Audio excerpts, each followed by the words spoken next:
Ever wondered how high-performance engines are designed and prototyped? Today, plans for the Urban Gorilla's twin turbos are drawn and mocked into place. Plus, Ian and Jesse venture out of the shop to press the flesh, so to speak. Xtreme starts now.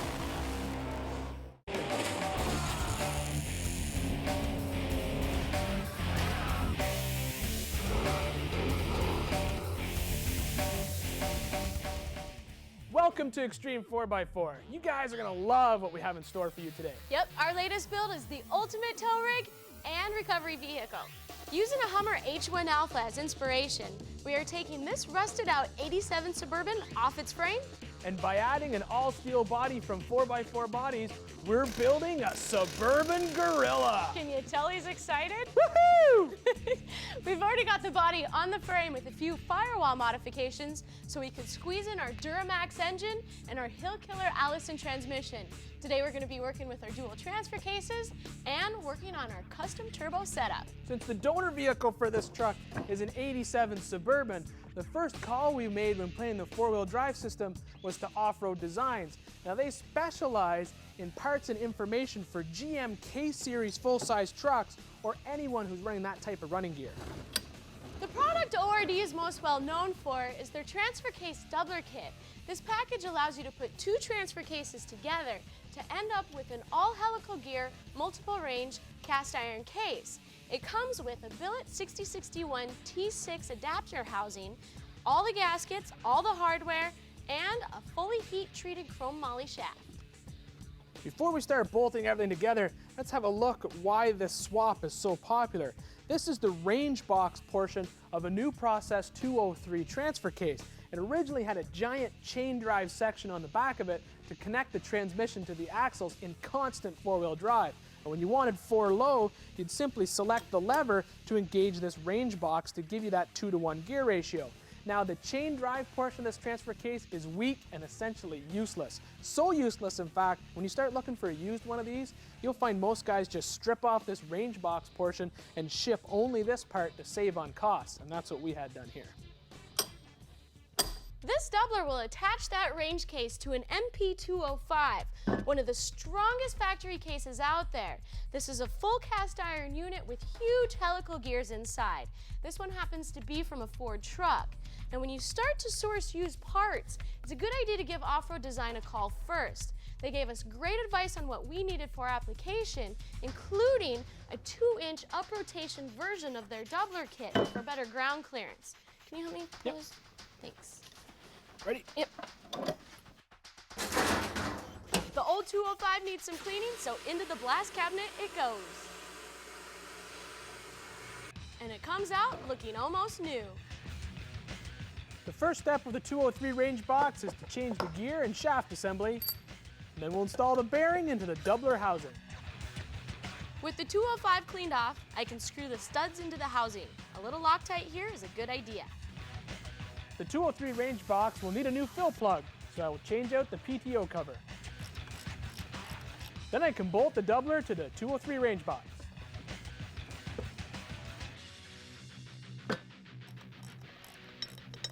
Then the 205 bolts to the doubler, just like it would bolt on to the back of a transmission. Now shifting this unit is going to take 3 levers inside the cab of the truck, but here are some of our options. We can have the range case in high for a 1-to-1 ratio in either 2 or 4-wheel drive, or we can shift the range case into low for a 2-to-1 ratio in 2-wheel drive. And that's where the cool ranges come into gear. When you got the range box in high and the 205 in the low, you're gonna have a 2-to-1 ratio for each axle, either front or rear independently. And then if you put them both in low, that's when you get your 4-to-1 ratios. Now all in all, this is one of the strongest setups you can build using factory components, but it is heavy. So heavy, in fact, that ORD suggests adding a second cross member to handle this kind of weight in the truck. Ready? Let's get the crane. During the break, our dynamic duo will marry the 2 transfer cases to the Allison. But up next, big-time horses and major body work, all part of Ohio's 4-wheel Jamboree, when Xtreme 4x4 continues.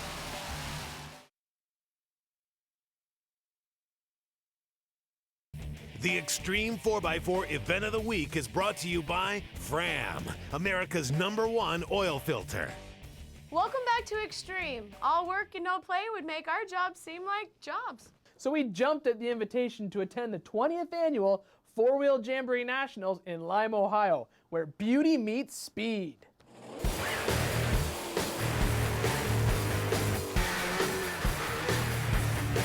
With its non-stop racing action, the Four-Wheel Jamboree has more sizzle than Ohio's staple cuisine.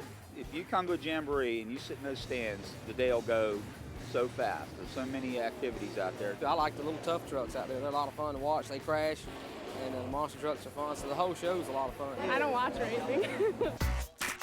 With the top dollar show and shine and vendors up the yin-yang, the Jamborees have something for everyone. There's some nice stuff out here, you know. It's good for little kids, everybody. Even us high-dollar talent got a kick out of checking it out and meeting the fans. We was walking down the Midway, and I spotted Ian, and I was like, man, that's awesome. That is awesome. He said he's signing autographs, so we got to come over and get some autographs signed. Watch them on TV, and then you come here and meet them in person. It's awesome. There weren't only Ian fans at Lima. Jessie, the girl, yeah, definitely. That's my favorite. Look what she wrote on mine. I get real dirty. I'm gonna frame that. Since Ian's a married man, yours truly was named honorary judge of the Miss Four-Wheel contest.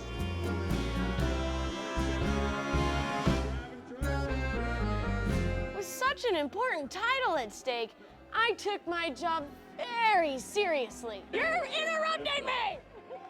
Concentrate here. But as in racing, there can only be one winner. And the queen, it is contestant number 8, Joetta. For me, the hottest action was found at the mud drag. We're the fast guys. We go out and we don't hold anything back. Pulling almost 4.5 Gs, these machines hammered down the 200-foot track in under 3 seconds. It's a rush. You launch it, it's like shooting a gun. When you step on the pedal, you're just along for the ride. It slams you in the seat, and you just see the scenery go poof, and it's over.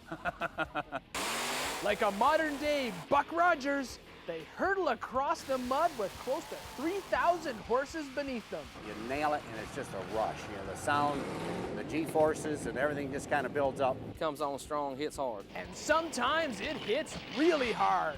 This right here is a lot of action. It's very extreme. Problem is, it either goes really right or really wrong.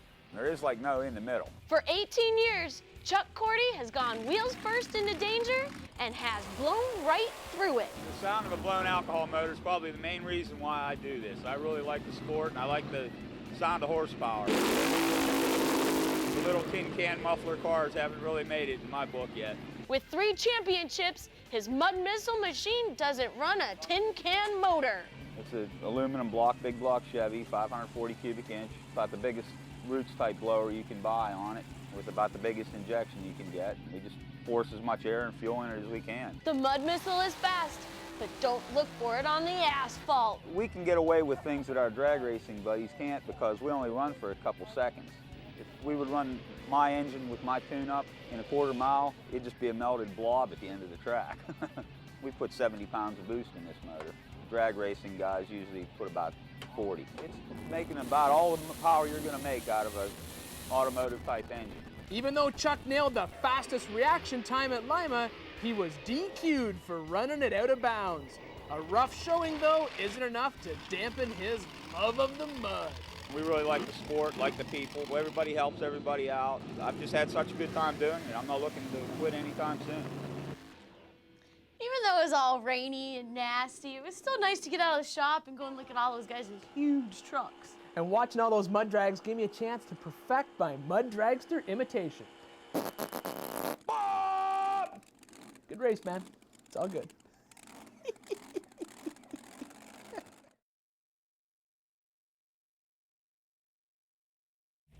For more information on anything you've seen today, check us out online, Xtreme4x4TV.com. Welcome back to Xtreme 4x4 in our SubUrban Gorilla project. We got our drivetrain in, and now it's time for us to start planning our turbo setup. Now we could have left the stock 350 small block turbo 400 and transfer case in this truck, and it would have made this job a lot easier. But we're going to be asking a lot of this thing. It's got to be able to tow serious loads to the trail, and then if something happens to one of our trail trucks when we're there, this thing's got to go in and get it out. And this is where we had to start calling in some favors. Our GM Duramax diesel was designed with the turbocharging system from the factory, but we're going to push it to the next level by building our own custom twin turbo set. That's something we've never done before. This is a little bit more in-depth than just upgrading a factory turbo or installing a turbo kit. We're actually going to have to design and build this whole thing from scratch. So just like you guys would do at home, we called up a friend to give us a hand. Now don't hate us because we have Gail Banks' cell phone number on our speed dial, but this is the man with the plan. And he brought some goodies for us, right? Yes, I did. What you got? Well, first of all, I've got Bob Robe with me. He's our chief of design. He'll be helping us mock up the system. And then I've got a pair of twins here. Banks Sidewinder turbos, a pair of big head wastegates, a pair of exhaust manifold castings, some tubing, flanges, an extra large Banks Technicooler intercooler, and some really trick prototype Big Hoss intake manifolds. Now we've got the engine sitting pretty much where we think it's going to land in between the frame rails. So what do you think, Gail? Well, I think this thing is big and I think it's going to be bad.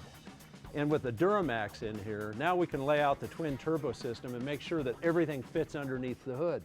Well, let's build some turbos!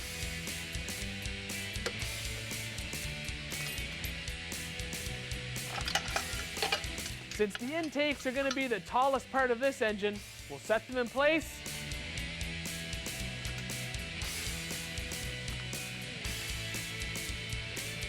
And then bring in the one-piece front end. Yep, no, that's perfect. Yeah, Fat City, we've got a lot of room. And we get lots of space up here for the intercooler. And for the rad. I like how you say rad, Gail. Oh, that's good. So with the engine mounted, this is a good point for us to begin our twin turbo setup. And it all begins with our exhaust manifolds. Because the basic principle when it comes to turbos is the exhaust gas that exits out of the engine spins the turbine wheel to provide the boost. Yeah, and since durability is our goal on this project, we're going to stay with the factory cast manifolds instead of race-style headers. We're going to face the outlets forward so that they'll feed directly into the turbos, and then we're going to go inside and extrude hone and port these babies to kick up the flow.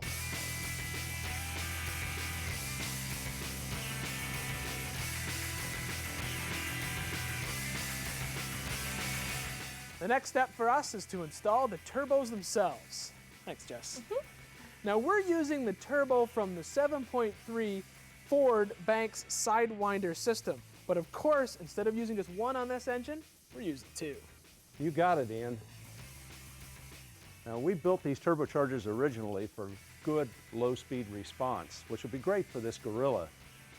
By using two of them, we're going to have awesome top-end power as well. Now, Bob has removed the snap ring on the compressor cover so we can aim it and point it where we need to. How are we going to get the air back to the engine? Well, I'm thinking we'll point the compressor outlet down, route into the bottom of the intercooler, flow to the top, and then on into the intake manifold. All we got to do now is mock these twin turbos into place with some flanges and some tubing.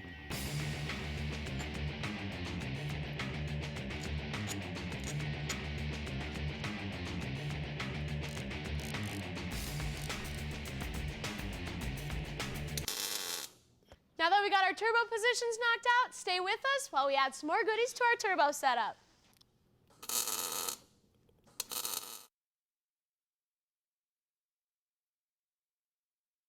For more information on anything you've seen today, check us out online, Xtreme4x4TV.com. Welcome back to Xtreme 4x4. We're honored to have Gail Banks here to help us build the first ever twin turbo Duramax. Well, you guys built some radical vehicles on this program, and we're pumped to be part of it, Banks and Duramax. I think we're more stoked to have you here because what you guys don't know is that as soon as we're done doing the R&D on this setup, Gail Banks is going to put it into production. Absolutely. So is that what's next there, Gail? Yeah, this is a big head wastegate.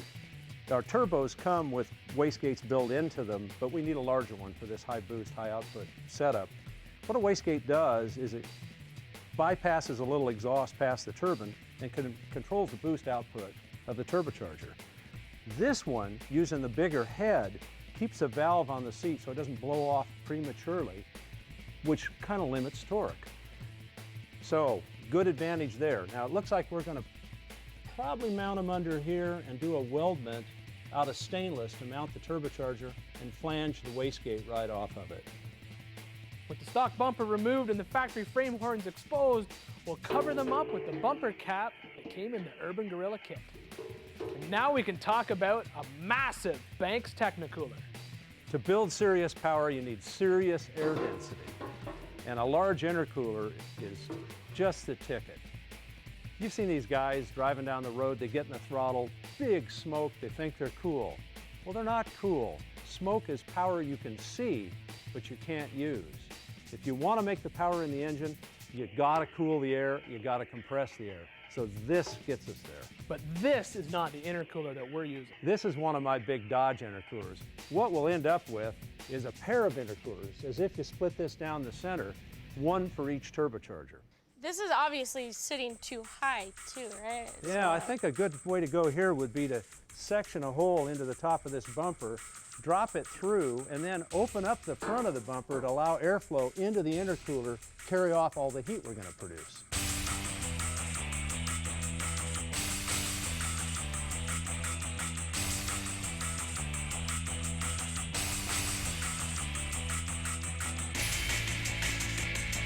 Banks chief designer Bob Robe turns concepts into working prototypes. He starts with a layout, in this case a 6.6 liter Duramax, then adds Banks components by freehand sketching. Next, exact measurements are taken, which are later turned into layout or 3D CAD drawings depending on the component.